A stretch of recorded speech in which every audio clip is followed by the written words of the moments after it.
High বন্ধুরা, তোমরা সবাই কেমন আছো? আশা করি খুব ভালো আছো। আর আজকে হলো রথযাত্রা, তো রথযাত্রার অনেক অনেক শুভেচ্ছা তোমাদের জানাই। তো আরেকটি নতুন ব্লগ নিয়ে চলে এলাম তোমাদের সামনে। তো আমি এখানে গোপুসোনাকে সকাল থেকে তুলে সকালের পুজোটা ঠিক কীভাবে দিই সেটাই তোমাদের সঙ্গে শেয়ার করব। তো চলো তোমরা দেখতে থাকো। আমি এখানে গোপুসোনাকে ঘুম থেকে তুলে নিলাম। ঘুম থেকে তুলে গোপুসোনাকে বসিয়ে দিলাম। তারপরে গোপুসোনাকে আমি বাইরের আলো দেখিয়ে দিচ্ছি যে দেখো ভোর হয়ে গেছে, এবার তুমি ওঠো, কত সকাল হয়ে গেছে, আলো চলে এসছে বাইরে। তারপরে আবারও জায়গায় বসিয়ে দিলাম। বসিয়ে দিয়ে আমি গোপুসোনার স্নানের জলটা রেডি করে নেব। আর এই জলের মধ্যে ছিল, আর এই জলে আমি কর্পূর, অগ্র, ফুল আর তুলসী পাতা দিয়ে জলটা রেডি করে নিয়েছি। তারপরে গোপুসোনাকে স্নান করাবো বলে গোপুসোনার জামাটা খুলে দিচ্ছি। তো গোপুসোনাকে স্নান করে এখানে বসিয়ে দিলাম। এবার গোপুসোনাকে স্নানে নিয়ে যাব আর গোপুসোনাকে আমি স্নান করিয়ে দেব। তো গোপুসোনা জলদি জলদি স্নান করে নেবে।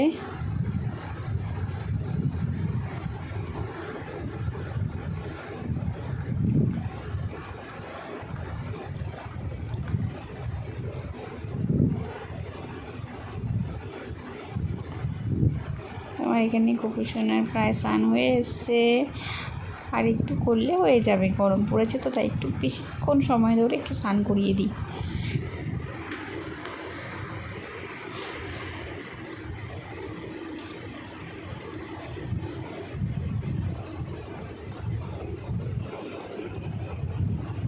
আমার গোপুসোনার স্নান হয়ে গেছে। এবার আমি গোপুসোনাকে তুলে নেব এবং সুন্দর করে গা মুছিয়ে দেব।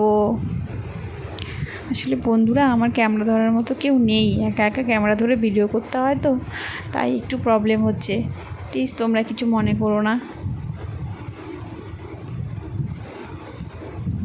এই কারণে আমি সেরকমভাবে ব্লগ ভিডিও করতেও পারি না, কারণ খুবই অসুবিধা হয়। এবার সব ভিডিও ক্লিপ তো একা একা তোলা যায় না, তাই কিছুটা কিছুটা চেষ্টা করি তোমাদের জন্য ভিডিও শেয়ার করার। এখানে আমি গোপুসোনাকে একটু চন্দন লাগিয়ে দিলাম, চন্দনে ফোঁটা ভরিয়ে দিলাম। তারপর একটু হালকা করে পাউডার দিয়ে দেব, কারণ গরমে এই দুটোই খুব ইম্পর্টেন্ট, চন্দন এবং পাউডার। গোপুসোনা লাগাতে খুব ভালোবাসে, আর আমিও গোপুসোনাকে রোজ চন্দন এবং পাউডার লাগিয়ে দিই। এখানে আমি গোপুসোনাকে পাউডার লাগিয়ে দিচ্ছি আস্তে আস্তে।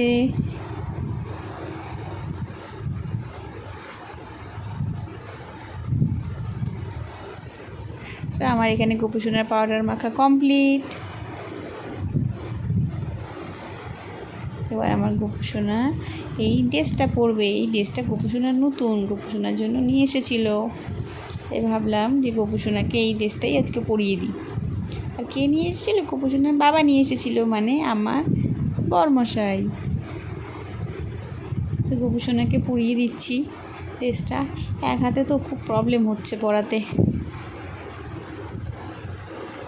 তবুও আমি চেষ্টা করি তোমাদের জন্য মাঝে সাঝে একটা ভিডিও করতে। ভাবলাম তোমাদের যদি ভালো লাগে, আর তোমাদের এই জামাটা কেমন লাগছে অবশ্যই কমেন্ট করে জানিও, এবং গোপুসোনাকে পরে কেমন লাগছে সেটাও জানিও। আর আমি যে এই পুজোর ভিডিওটা তোমাদের সাথে শেয়ার করছি, এতে যদি তোমাদের মনে হয় যে আমি কিছু ভুল করেছি বা কিছু, সেটাও তোমরা কমেন্ট করে জানাতে পারো। এরপরে আমি গোপুসোনাকে সিংহাসনে বসিয়ে দিলাম এবং গোপুসোনার বাঁশিটা গোপুসোনার হাতে ধরিয়ে দিচ্ছি। বাঁশিটা বারবার গোপুসোনার হাত থেকে পড়ে যাচ্ছে।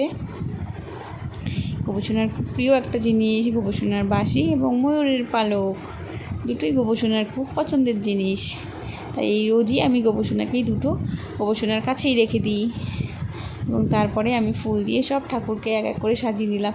যদি সেই সাজানোটা দেখাতে যেতাম তাহলে ভিডিওটা 6 মিনিটের জায়গায় প্রায় 30-40 মিনিট হয়ে যেত। তাই আমি সাজিয়ে নিয়ে আবার তোমাদের সাথে কন্টিনিউ করছি।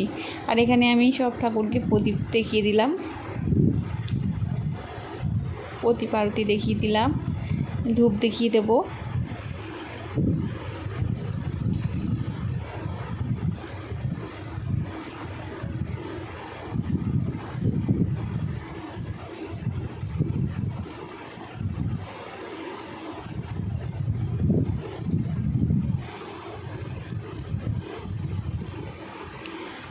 একে সব ঠাকুরকেই দেখিয়ে দিলাম। ধূপ দেখানো আমার হয়ে গেল। এবার আমি গোপুসোনাকে খেতে দেবো। আর আজকে সকালে গোপুসোনাদের খাবার ছিল, গোপুসোনা এবং সকল ঠাকুরদের খাবার ছিল আম এবং আপেল, একটু ফল এনে দিয়েছিল, আমি সেটাই কেটে পুজো দিলাম। আর পরে কী করব সেটা জানি না, এখনও ভেবে উঠতে পারছি না, কারণ মার শরীরটা তো খুব একটা ভালো না, দেখি কিছু করতে পারি কি না। তো এখন সকালবেলাটা এইভাবেই পুজো দিলাম, ফল দিয়েই শুরু করলাম। আর এখন রয়েছে গোপুসোনাকে খেতে দিলাম। আর গোপুসোনাকে আমি নিচে নামিয়েই খেতে দিই, কারণ সিংহাসনটা তো উপরে, এবার অতটা ওপর থেকে নিচে দিতে গেলে খুব অসুবিধা হয়, তাই আমি গোপুসোনাকে নিচে আসন পেতে তারপরে খেতে দিই। আমি রোজ এভাবেই গোপুসোনাকে খেতে দিই।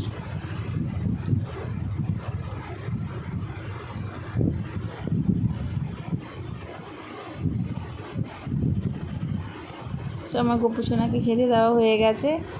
তোমাদের ভিডিওটা কেমন লাগলো প্লিজ লাইক, কমেন্ট, সাবস্ক্রাইব করে জানিও।